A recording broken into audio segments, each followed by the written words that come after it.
Mindset, le podcast. Bienvenue dans Mindset, le podcast où l'on parle de résilience, de force mentale et des ressources qui nous aident à surmonter les grands défis de la vie. Ici, pas de théories compliquées, juste des histoires vraies, des parcours inspirants et des invités qui ouvrent leur cœur pour partager ce qu'ils ont appris dans l'épreuve.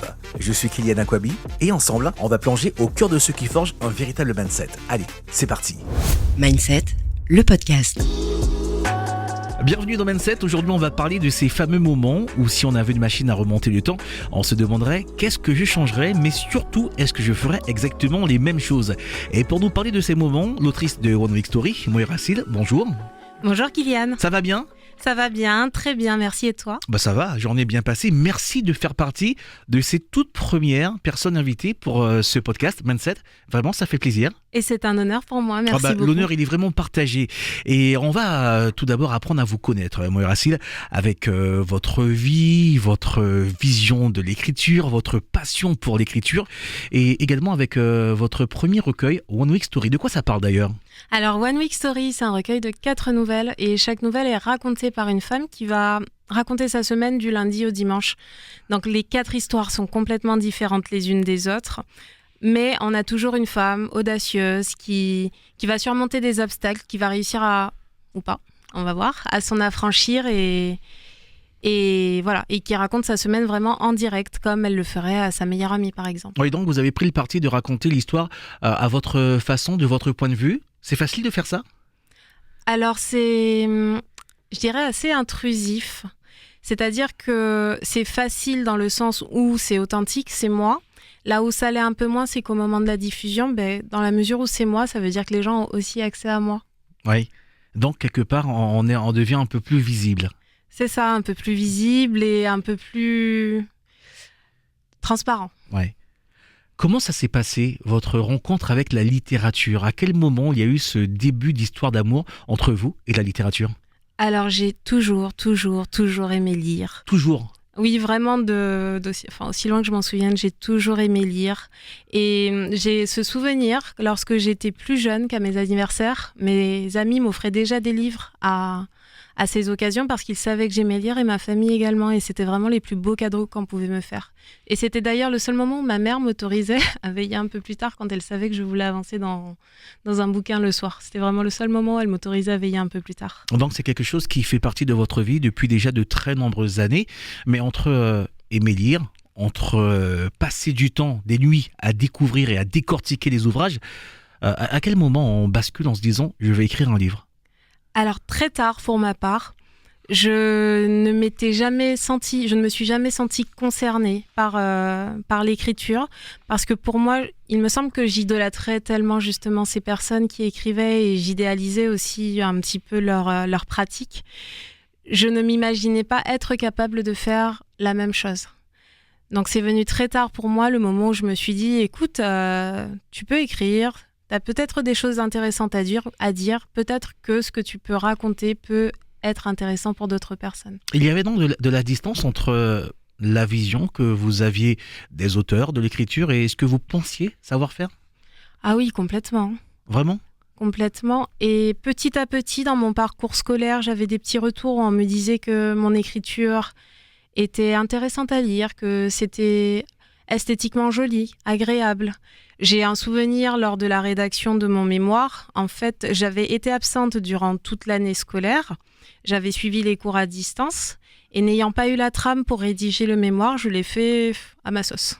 Donc, lorsque je suis arrivée en soutenance, ils m'ont dit « Écoutez, vous n'avez pas du tout suivi la trame. Normalement, on n'aurait pas dû le prendre. » Mais ça se lisait tellement bien qu'on a accepté de travailler avec et que ça a été très intéressant pour eux parce que mon écriture leur a plu. Et je pense que ça a été le premier compliment que j'ai réussi à entendre et à vraiment accepter parce qu'il venait de professeurs d'université et il y avait un petit peu ce jeu entre la validation de celui qui a le savoir pour pouvoir moi-même valider ce que j'avais à offrir. On a toujours parfois un peu cette distance, cette peur entre le regard des autres, ce que l'on fait et l'appréciation de ce qu'on fait. À quel moment vous avez pris conscience que votre écriture était qualitative et qu'il y avait quelque chose à explorer et même à exploiter ? Alors, petit à petit, j'ai commencé à publier d'abord sur les réseaux sociaux. Oui. J'ai eu des retours positifs et il me semble que lorsqu'on écrit, c'est avant tout, alors, je dirais pour soi, mais aussi pour le lecteur. Et j'avais cette satisfaction, ce plaisir, moi, d'écrire. Je le faisais, j'étais à l'aise. Ce n'était pas quelque chose qui me faisait réfléchir non plus très longtemps en me disant « Ah non, c'est difficile, je ne vais pas y arriver ». Et d'un autre côté, j'avais le lecteur qui me disait aussi on veut la suite, on en veut encore ». Donc à partir de là, je me suis dit ok, c'est pas quelque chose de difficile, donc ça veut dire que tu as quand même une certaine aisance. En face, les personnes apprécient, peut-être que tu tiens quelque chose. Et à partir de là, j'ai commencé à vraiment me dire que moi aussi, j'étais capable et je pouvais écrire. Bon, alors, à quel moment c'est devenu difficile ? Parce qu'il y a toujours un moment donné où on se lance dans une nouvelle aventure, où on a parfois des angoisses, des peurs, des doutes. Il y a un moment où on voit ça comme une montagne à gravir et on se dit, bon, est-ce que je vais vraiment y arriver ? C'est devenu difficile à quel moment ? Au moment de sortir le livre. Parce que moi, il y a un pas entre Instagram et un livre. Ah oui, vraiment ? Ah oui. Ouais. C'est quoi la différence entre Instagram et le fait de sortir le livre, le sortir physiquement ? Alors, je dirais que sur Instagram, on va dire qu'on écrit tous sur Instagram. On publie tous de l'écrit. Pas forcément que des choses sérieuses. Voilà, pas forcément que des choses sérieuses. Donc après, les gens le prennent un petit peu... ils l'interprètent et ils le prennent comme ils le souhaitent. À partir du moment où on sort un livre, j'ai quand même ce sentiment que c'est un livre, c'est un objet littéraire. Donc il y a aussi des attentes littéraires par rapport à cet objet, alors que sur Instagram, c'est un peu du tout venant. Est-ce que dans votre tête, les choses ont été compliquées à ce moment-là ? Est-ce que là, vous vous êtes remise en question sur la qualité de l'écriture, sur la manière dont vous racontiez les choses, et peut-être aussi, et ça c'est souvent le plus gros problème, la manière dont les choses seraient perçues, jugées par les autres ? Ah oui, mais j'ai eu un énorme syndrome de l'imposteur à partir de là. Et j'ai mis beaucoup de temps à sortir ce livre. Oui. Combien de temps ? Parce que ça m'a pris, je dirais, entre 6 mois et 1 an. Je ne saurais pas dire exactement combien de temps, mais quand même entre 6 mois et 1 an. Et c'était une amie, mon mari, qui me disait si, il va falloir que tu le sortes. Moi qui avais envie de baisser les bras parce que tout était quasiment fait. Et cette peur derrière du jugement, qu'on me dise que ce n'est pas bon, de me dire que finalement, est-ce que ce que j'écris est vraiment si qualitatif que ça, d'autant plus que je l'ai sorti en auto-édition. Donc, qu'il n'y a pas eu de relecture, qu'il n'y a pas eu de jugement de professionnel. C'est ça. Ouais. Je n'ai pas eu ce passage. Donc le livre, je me suis dit, en fait, ton livre, il a été validé par toi-même. Donc tu vas le proposer à des personnes, mais il a été validé par toi-même. Alors non, j'ai d'autres personnes qui l'ont relu avant, mais ça reste quand même des personnes... Alors pas que de mon entourage, ceci dit, j'avais sollicité des bêta-lecteurs que je ne connaissais pas. Mais ça reste quand même... ce ne sont quand même pas des professionnels du milieu. Par contre, ça reste important parce que ce sont des lectrices, c'était des femmes, ce sont des lectrices et... comme je le disais, mon livre se destine avant tout aux personnes qui le lisent. Donc, ça se passe comment dans sa tête à ce moment-là ? On est quasiment on a fait 99% du chemin. Il reste un petit pourcent, le sortir, le livre. Et là, il y a le blocage. Ça se passe comment ? On ne dort plus, on réfléchit, on essaie de se reconcentrer. Ça se passe comment à ce moment-là ? J'ai pris la décision de ne pas le sortir. Je me suis un petit peu mise en... Je n'avais plus envie d'en parler. À chaque fois que quelqu'un abordait le sujet avec moi, je n'avais plus envie d'en parler. Vraiment ? Je coupais court à la conversation. Pourquoi ? Parce que ça me dérangeait d'expliquer les raisons pour lesquelles je ne voulais pas le faire, parce que je percevais qu'elles étaient quand même quelque part assez ridicules, puisque j'étais allée jusque-là. Autant terminer. Donc je n'avais pas envie d'en parler. Et en même temps, je ne trouvais pas le courage de me lancer. Et en fait, le petit moment où j'ai eu mon petit déclic, où je me suis dit, je le fais, j'ai annoncé sur mes réseaux sociaux que j'allais le publier. Je me suis dit, c'est fait de toute façon. On se met la pression. On se met une pression à ce moment-là pour dire ça va sortir. Il y a l'attente du public qui attend. On ne peut plus faire marche en arrière, c'est ça ? Oui, c'est ça.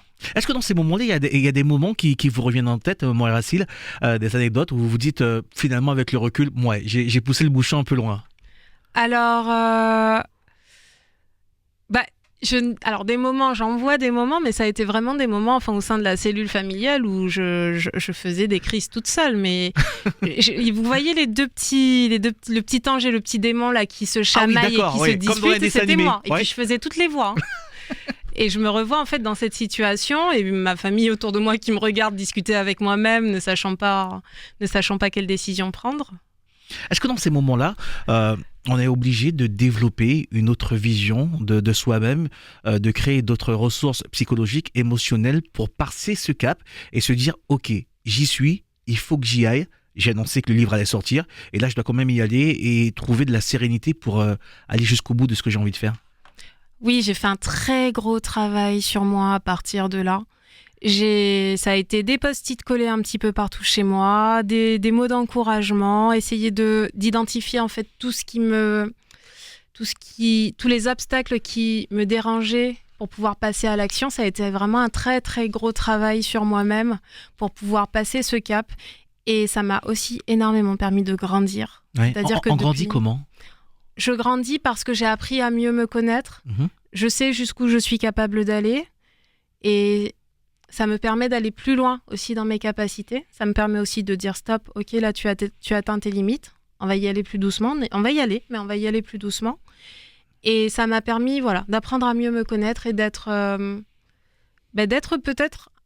Je ne dirais pas une nouvelle personne, mais de pouvoir laisser la personne qui était à l'intérieur de moi et peut-être un petit peu cachée sortir. Oui, un peu une version 2.0 et qui aura un peu plus confiance en elle. On a tous ces moments-là de doute où on a peur du retour des autres et finalement, ce qu'on fait dans notre tête est largement inférieur à la réalité. Ça s'est passé comment pour vous, Moracil, lorsque le livre est sorti, enfin, que les lecteurs ont pu le découvrir, que le plus grand nombre a pu l'avoir en main? Les premiers retours, ça s'est passé comment pour vous? Alors, les premiers retours se sont bien passés puisqu'il s'agissait de mon entourage. Donc, les premiers retours, super. Oui. Petit à petit, des gens que je ne connaissais pas ont commencé à le lire. Là, c'était différent, j'appréhendais. J'osais un peu plus difficilement leur poser la question. Lorsque ces personnes venaient vers moi, j'avais toujours une petite crainte de leur retour. Alors, j'ai eu énormément de retours positifs et très peu de retours négatifs. Le premier, il m'a fait mal pendant 2 jours. C'était lequel vous vous rappelez de ce premier retour négatif? Oui, je me rappelle.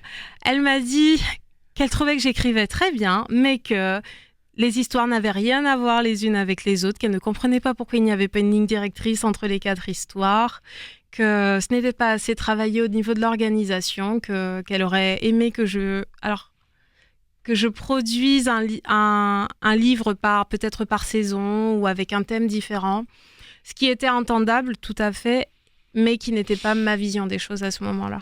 Mais alors, moi, je n'en ai pas dormi pendant 2 jours. Vraiment? Ouais. Parce que là, finalement, ce retour, c'est plus la forme qui est attaquée, qui est discutée plutôt que le fond. Oui, c'est vrai, c'était plutôt la forme. Mais ce n'est pas ce que j'ai entendu, moi. Ouais. Moi, j'ai entendu ton livre est nul. C'est ce que j'ai entendu, moi. On s'en remet comment de ce premier commentaire négatif qui a l'air de tout chambouler un peu dans la tête. Et quelque part, vous vous êtes dit, ah oui, je le savais, j'étais sûr, je savais que ça allait arriver. J'ai tout remis en question. Je me suis dit, mais oui, mais j'aurais dû tout faire différemment. Mais non, dans ma tête, elle m'a dit ça, c'est que j'aurais dû faire autrement. Et petit à petit, en discutant avec d'autres personnes, je me suis vraiment rendu compte que le livre, je l'avais fait comme ça parce que c'était moi, c'était ma façon d'être, c'était ma façon de fonctionner. Et d'autres personnes, alors pour certaines personnes, ça a pu être déstabilisant. Et puis pour d'autres, elles l'ont accueilli aussi parce que elles ont apprécié. Donc, la deuxième leçon que j'ai apprise, ça a été qu'on ne peut pas plaire à tout le monde et qu'il y a un lectorat pour chaque type de lecture. Donc... On connaît ce genre d'expression, on la connaît tous par cœur, sauf qu'on a du mal à l'appliquer. Ah oui. Ouais. Et c'est une leçon que j'ai mis beaucoup de temps à comprendre, mais je sais que maintenant, j'aurai beaucoup plus de facilité à entendre des critiques par rapport à mon livre. Soit des critiques qui peuvent être constructives et m'aider à avancer, soit des critiques où je vais me dire, de toute façon, ce n'était pas la cible. Et en fait, j'ai eu le cas avec une personne qui m'a dit dernièrement qu'effectivement, le livre ne correspondait pas à ce qu'elle lisait. Et je lui ai dit, oui, mais quand vous l'avez acheté, je vous m'avez parlé de ce que vous lisiez et je vous ai dit que ce n'était pas votre type de lecture. Est-ce qu'aujourd'hui, avec ces expériences que vous avez eues, ces retours négatifs qui sont arrivés, qui vous ont quelque peu perturbé au départ, vous avez rejoint cette grande famille des auteurs et quelque part, vous comprenez aussi ce que les auteurs que vous lisiez avaient subi à leur époque et vous avez vécu ces choses. Comment cet incendie qui a été provoqué par 1 ou 2 réflexions, comment vous avez réussi à l'éteindre? Ça a été... ça a été vraiment progressif. Ça a été progressif. Et j'ai pris aussi conscience que, de mon côté, je sais que maintenant, lorsque je lis un livre, j'ai un peu plus de mal à exprimer ce qui m'a plus ou moins plu dans le livre, parce que je me rends compte qu'il y a vraiment quelqu'un derrière qui écrit. Il faut que je fasse attention à mes mots, il faut que je fasse attention aussi à ce que je vais dire. Parce que de la même façon que je me suis livrée, en fait, cette personne, elle a aussi donné un petit peu d'elle. Donc, à partir du moment où je vais émettre une critique, il faut que je fasse attention. Et c'est vrai que ce recul, je ne l'avais pas forcément avant. Donc, je comprends aussi les personnes qui arrivent en face et qui viennent avec ce même recul, sans ce recul que j'ai acquis après. Oui, donc forcément, les mots sont devenus encore plus importants. La vision, l'échange est beaucoup plus travaillé. La perception que l'on a du travail des autres et de son travail également évolué. Est-ce que ça vous a fait mûrir dans votre écriture, dans votre vision de ce que vous alliez faire après, puisque vous avez vécu une belle expérience il y a de cela quelques semaines, les Plumes d'Armien. Oui, tout à fait. Vous avez animé le débat. Oui, une causerie autour de la scène littéraire guyanaise. C'était très, très intéressant. Beaucoup d'auteurs avaient énormément de choses à dire par rapport à notamment l'auto-édition, qui reste une question quand même qui est très controversée. Donc ça a été très intéressant et intéressant pour moi aussi d'animer ce débat. Alors contrairement à ce que c'est-à-dire que lorsque j'ai animé cette causerie, il a fallu que je me mette quand même à distance, puisque j'étais médiatrice, donc je ne pouvais pas donner mon avis sur tout. Mais c'est vrai qu'il y a eu tellement de questions qui étaient soulevées et de points que j'aurais aimé moi-même aborder avec eux. Avec le recul, le livre est sorti, il connaît un certain succès. Il y a beaucoup de personnes qui adhèrent à votre écriture au point d'en demander un deuxième tome. C'est que ça marche plutôt bien. Est-ce que quelque part, tout ce que vous avez vécu, vous regardez ça avec aujourd'hui un peu de sourire, un peu de tristesse, vous vous dites bon, j'ai peut-être un peu abusé, ou bien vous vous dites c'était le chemin, je devais le prendre et ça s'est passé comme ça? Ah, je suis très très contente de la façon dont les choses se sont passées, avec tous les hauts, avec tous les bas, avec tous les moments d'incertitude, parce que je pense que c'est ce qui a participé à construire l'autrice que je suis maintenant. Ça ne se serait pas passé comme ça, je pense que le dénouement n'aurait pas été le même. Donc je suis vraiment très contente du chemin parcouru. Les difficultés sont là aussi pour nous apprendre à les surmonter tout simplement, donc je pense qu'elles avaient lieu d'être, et puis c'est bien qu'elles soient intervenues aussi à ce moment-là et non plus tard. Je serais tombée de haut sinon. Ouais, à quel moment ça vous aurait fait plus mal selon vous? Je dirais après un deuxième ou un troisième livre, ouais. Je pense que c'est plus compliqué. Là, on va dire que je suis dans une phase entre guillemets débutante, puisque je découvre un peu ce monde de la littérature en Guyane. Je suis rentrée dedans, je rencontre beaucoup de nouvelles personnes, que ce soit dans le monde du côté des auteurs, que ce soit chez les revendeurs de livres, que ce soit chez des éditeurs. Et avoir ces retours plus tard, je pense que ça aurait pu être beaucoup plus douloureux. Est-ce que ça permet de mettre en place des garde-fous, des protections émotionnelles, psychologiques pour la suite? Ça vous permet d'être beaucoup plus forte, beaucoup plus solide dans votre tête, dans votre écriture même? Ah oui, là je me sens armée pour la suite. Ça me permet d'une part de pouvoir, comme je disais quand même, accueillir les critiques, parce que je pense que c'est très important et que c'est bien qu'il y en ait, tout en ayant aussi cette solidité que je me suis fabriquée à partir du moment où j'ai pris la décision de lancer le livre. J'ai acquis une certaine solidité qui me permet aussi de ne pas flancher tout simplement, de tenir. C'était quoi le petit truc en plus pour vous, Mouérassil, lorsqu'il y avait ces deux petites voix là qui se battaient à droite et à gauche de votre tête? C'était quoi pour les calmer? Un bon repas, aller faire du sport parce que vous êtes une fan de sport également, ou bien tout simplement aller dormir? Des personnes qui se disent quand je vais dormir, il n'y a plus rien qui se passe dans ma tête. C'était quoi pour vous le petit truc en plus? Alors oui, je suis une grande fan de sport, mais non, le petit truc c'était vraiment mes enfants. Oui. Parce que j'ai toujours eu dans ce petit coin de la tête la vision de mes enfants, et c'est vrai beaucoup de ma fille, où je me disais que si je tombe, elle tombe aussi. Je veux vraiment être un exemple pour mes enfants, et je n'ai pas envie qu'ils me voient abandonnée. Et ça, c'est toujours la petite voix qui me guide et qui me fait me dire que non, t'as pas le droit de tout quitter. Il faut que tu continues, il faut que tu t'accroches, parce que ce que tu fais maintenant, ce sera le modèle que tu seras pour tes enfants plus tard. Quelle image vous aviez de vous avant de vivre ces expériences? Comment vous voyez à l'époque en face? Quand vous vous regardiez, vous vous trouviez forte, ou bien vous avez découvert des forces que vous n'aviez pas? Alors, j'étais déjà très curieuse de ce que j'aurais pu faire et de ce que j'étais capable de faire. C'était, je pense, une période où je m'interrogeais énormément. D'ailleurs, c'était une période où j'avais quitté mon métier de professeur, j'étais devenue responsable de magasin, de fruits et légumes, donc rien à voir avec... Voilà. C'était totalement autre chose. Ouais, c'était vraiment une période où je m'interrogeais beaucoup, et puis ensuite je suis passée à autrice, revenue prof, etc. Et quand je me voyais, en fait, j'avais un peu l'impression de me sentir enfermée. J'avais envie de sortir un peu justement de la case dans laquelle je m'étais moi-même mise, pour faire autre chose, pour montrer que j'étais aussi capable d'autre chose et pouvoir me libérer tout simplement. Cette libération, aujourd'hui, vous la vivez pleinement puisque vous passez du temps, notamment sur les médias, et merci d'être là dans Mindset pour inaugurer ce nouveau format, mais vous passez du temps également à vous projeter sur les prochains projets. Oui, pas mal, et je suis ravie de voir qu'il y a pas mal de choses qui se préparent, notamment un petit peu dans de l'animation. C'est vrai ? Oui. On va attendre pour en parler. C'est ça, j'en parlerai un peu plus tard, mais c'est vrai que d'ici le début de l'année prochaine, normalement, on aura des événements assez sympas à annoncer, qui restent toujours autour de la littérature. Il y a tout ce livre, le deuxième volume de One Week Story, que je suis aussi en train d'écrire. Là, je commence un petit peu à me diriger un peu plus aussi vers les ateliers d'écriture. Donc voilà, il y a...